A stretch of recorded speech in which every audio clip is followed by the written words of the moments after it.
నక్సలైట్ వ్యతిరేకంగా సల్వాజుడంతో నాయకత్వం ముందు పెట్టి కొట్టించిండు ఆయన. కొట్టిస్తే తర్వాత అజిత్ జోగి ముఖ్యమంత్రి అయ్యిండు. అజిత్ జోగి ఆ సల్వాజుడంను రెగ్యులరైజ్ చేసిండు. కానిస్టేబుల్ కంటే కింది స్థాయి సుప్రీంకోర్టు కొట్టేసింది. కానీ ఇప్పటికీ ఆ సల్వాజుడము ఇంకో ఫామ్లో నడుస్తూనే ఉంది. నేను ఏమంటున్నా అంటే ఎందుకు వీళ్ళంతా ఆడిదాకా పోతుర్రు?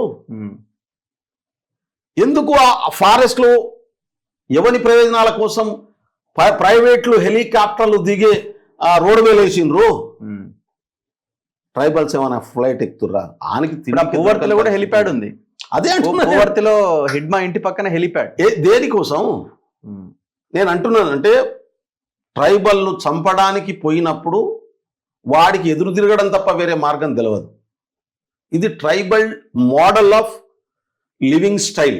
ముందు ఇది అర్థం చేసుకోవాలి. నీ రాజ్య వ్యవస్థ నుంచి ట్రైబల్ను చూడలేవు నువ్వు. ఎందుకు రాజ్యాంగంలో 5-6 షెడ్యూల్ పెట్టినరు? అవును, అది అమలు చేయాలి కదా. ఇప్పుడు పేసా చట్టాన్ని అమలు చేయాలి. అమలైతే అంత భారతదేశంలో ఒక్క ఊర్లో పేసా చట్టాన్ని అమలు చేయించింది నాకు చూపించు. Panchayati Raj extension to tribal act మనది 5th షెడ్యూల్ ఏరియాలో ఉంది. మనకు పేసా చట్టం ఉంది. ఛత్తీస్గఢ్కు ఉంది, మధ్యప్రదేశ్కు ఉంది. వాళ్ళు 2 లక్షల చెట్లను నరికేస్తుర్రు. ఏ గ్రామ సభ ఆమోదం చెప్పిందని నరికేసారు? మన దగ్గర ఇక్కడ బయారం దగ్గర తీస్తే దాన్ని కోర్టుకు పోతే కోర్టు కొట్టేసింది కదా, గ్రామ సభ ఆమోదం లేదని చెప్పి. మరి రాజ్యాంగం, మనం తయారు చేసుకున్న రాజ్యాంగంలో ఉన్న చట్టాన్ని మనమే అమలు చేయకపోగా, ఆదివాసీ హక్కులను రక్షించేటటువంటి బాధ్యతను తీసుకోకపోగా, దాని హక్కుల కోసం కొట్లాడుతున్నటువంటి వాళ్ళ మీద మనం రకరకాల ప్రయత్నాలు చేసినప్పుడు ఆ మనిషి తన పరిష్కారం కోసం ఏదో మార్గాన్ని ఎంచుకుంటాడు. ఆయన సిద్ధాంతంతో నేను ఎక్కిపించను, కానీ ఆ మార్గాన్ని ఎంచుకున్నాడు. కానీ ఆయన ఎవరి కోసం పనిచేస్తుండు? అక్కడ మొత్తం ఆదివాసులు గౌరవంగా బతికే పరిస్థితి క్రియేట్ చేయడం కోసం పనిచేస్తున్నప్పుడు జనరల్గానే జనం అంతా ఆయన నోన్ చేసుకుంటారు. అవును, ఇప్పుడు అట్లొచ్చారు. లేకుంటే చంపేసిన తర్వాత కూడా లక్షల మంది వచ్చుడేంది. ఇప్పుడు మీరు అన్నట్టు ఆయన మార్గం తప్పు కావచ్చు, ఆయన చేతిలో పోయినటువంటి పరిష్కారానికి ఎంచుకున్న పద్ధతి తప్పు కావచ్చు, కానీ ఆయన పెట్టినటువంటి ఇష్యూ రైట్, అది గుర్తుపెట్టుకోవాలి మనం.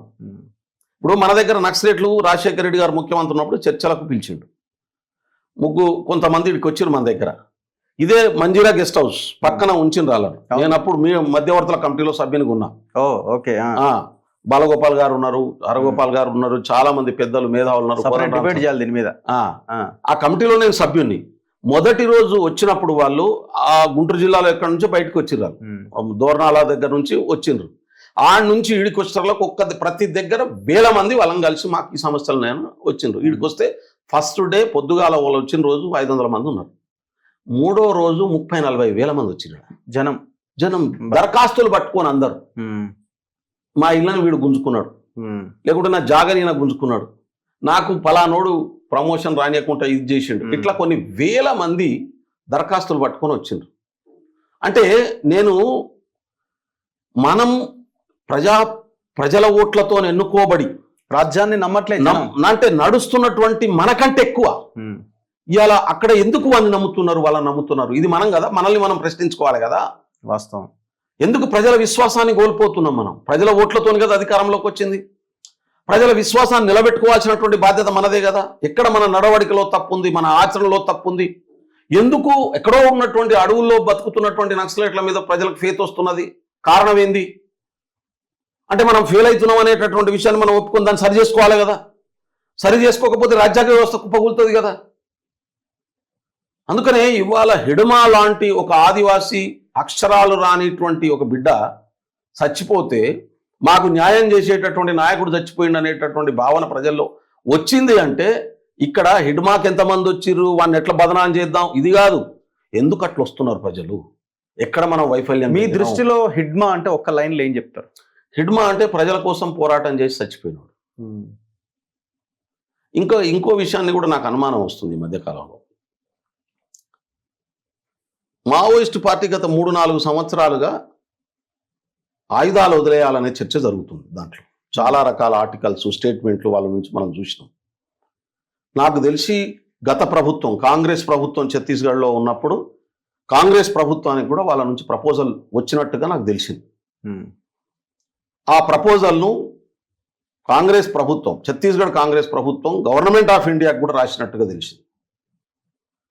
ఇట్లా వాళ్ళ ఆయుధాలు వదిలేసి కంప్లీట్గా ప్రజా జీవితంలోకి వచ్చేసి రాజ్యాంగబద్ధమైనటువంటి పోరాటంలోకి చేస్తామని చెప్తున్నారు. అంటే మన సిపిఐ సిపిఎం వాళ్ళు ఇవాళ ఎట్లయితే ప్రజా సమస్యలను కొట్లాడి ఎన్నికల్లో పాల్గొనరా ముందైతే ఆయుధాలు వదిలేస్తామని చెప్తున్నారు.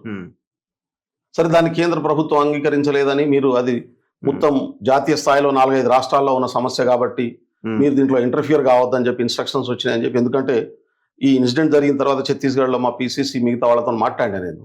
ఓకే. వాళ్ళు చెప్పేటటువంటి చాలా మంది మిత్రులు ఉన్నారు అక్కడ.